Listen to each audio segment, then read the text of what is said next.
மட்டனில் chops சிக்கனில் chops சாப்பிட்ருப்பீங்க. இந்த recipe ரொம்ப டிஃப்ரெண்ட்டாக இருக்கும், உடம்புக்கும் ரொம்ப நல்லது. பீர்க்கங்காயில் சாப்ஸு செய்யலாம், ரொம்ப சிம்பிளாக வீட்டில் இருக்கிற இன்க்ரீடியன்ட்லேயே வச்சு செய்யலாம். பீர்க்கங்காவை ஒரு பீர்க்கங்காய் எடுத்துக்கிட்டேன் நான். தோல் சீவிக்கலாம், தோல் சீவி அந்த மாதிரி சின்ன சின்னதாக கட் பண்ணிக்கலாம். அதுக்கு மசாலா அரைச்சிக்கலாம். ஃபஸ்ட்டு மசாலா அரைச்சிக்கலாம்.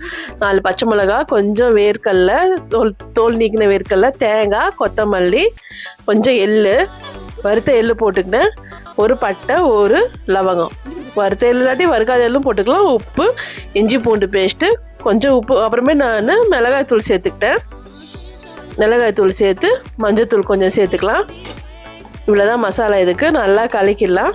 கலக்கிட்டு பீர்க்கங்காய் கட் பண்ணி வச்சுக்கோம்ல, பீர்க்கங்காய் கட் பண்ணி வச்சதை தோல் சீவி கட் பண்ணி கழுவி வச்சது அதுக்கு உள்ள நடுவில் கீறிட்டு மசாலா அரைச்ச மசாலாவை நம்ம அதுக்குள்ளே வச்சுட்டு ஸ்டஃப் பண்ணி வச்சிடலாம். இவ்வளோதான் மசாலா.